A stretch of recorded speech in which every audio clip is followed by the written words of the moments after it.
नमस्कार. मनाच्या गाभाऱ्यातून एक कथा. तर ह्या कथेमध्ये मनाचा शोध घेतला जातो.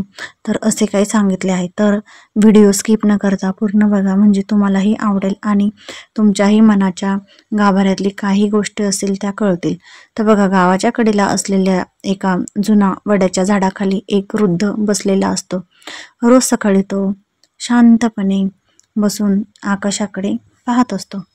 लोकांना वाटे की तो काहीतरी एक हरवलेले माणूस व्यक्ती आहे. म्हणजे बघा की ते का बरं असे बघताय, तर ते काहीतरी कुठेतरी हरवले असे लोकांना वाटत असे. पण तसं नाही. खरं तर ते रोज स्वतःच्या मनाच्या गाभाऱ्यामध्ये डोकावत असे. तर येता जाता बरीच लहान मुले तिथे खेळत होती, तेही बघत होती. आणि काही लहान मुलं होते खेळत, तर त्यातली एका मुलाने ते आजोबांजवळ गेला आणि त्याने विचारले की आजोबा, तुम्ही इथे एकटे बसून वरती शांतपणे बसतात आणि वरती काय बघत असता? तर तेव्हा आजोबांनी जे उत्तर दिले ते ऐकून तुम्हालाही आश्चर्याचा धक्का बसेल. तर त्यामुळे व्हिडिओ पूर्ण बघा आणि व्हिडिओ आवडल्यास लाईक, शेअर आणि सबस्क्राईब करायला विसरू नका. तर बघा, एका गावामध्ये खूप सुंदर असं झाड आहे आणि त्या झाडामध्ये एक आजोबा आहे. तर तिथे एक मुलगा जातो. मग तो विचारतो, तुम्ही इथे काही शोधता आहात का बाबा? तुम्ही इथे रोज बसता, तर का बसता? तर त्याचे प्रश्नांची उत्तर बाबांनी हसून दिले. आजोबा हसले आणि म्हणाले, तर बघा की हे बघा, हे बाळ, मी इथे काय शोधतोय रे बाळा मी काहीतरी. पण तर त्यामागे प्रश्नचिन्ह होता. तर बाबांनी त्याला पूर्ण सांगितले की बघ बाळा, आता मी बाहेर नाही, तर माझ्या आत काहीतरी शोधतो आहे. तर त्याला ते कळाले नाही.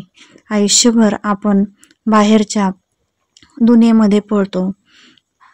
पैसा, मान किंवा मान सन्मान, लोक, पण मनाच्या गाभाऱ्यात कोणी डोकावून बघत नाही. तर बघा, मनाच्या गाभाऱ्यामध्ये जेवढं आपलं जग निर्माण होईल तेवढंच ते आपण बघू आणि ते कुठे ना कुठे प्रत्येकाच्या मनामध्ये हे दडलेलं आहे. त्यामुळे नाही तिथे आठवणी काही साचलेल्या असतात. तर बघा, आपल्याला त्यात काही चुकांची जाणीव होते, काही चुकांची जाणीव होत नाही. तर त्यामुळे शांततेमध्ये आपण जे जीवनाचं अमृत आहे ते बघायचं आहे.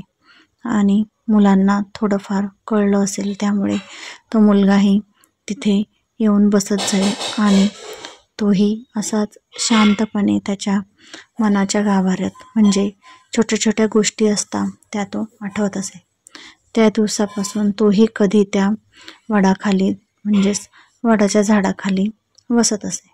तर असं येता जाता अनेक लोकांनी बघितले आणि डोळे मिटून तिथे कोण बसतंय म्हणून प्रश्न विचारले. तर गावातल्या लोकांनाही उत्सुकता वाटली आणि त्यांनीही तिथे येण्या जाण्यास अशी सुरुवात केली. आणि त्याला, म्हणजे त्या छोट्याशा मुलालाही अगोदर त्याच्या छोट्याशा मनाच्या कथा ऐकू लागल्या आणि हळूहळू गावकऱ्यांनी त्यांना सांगितले.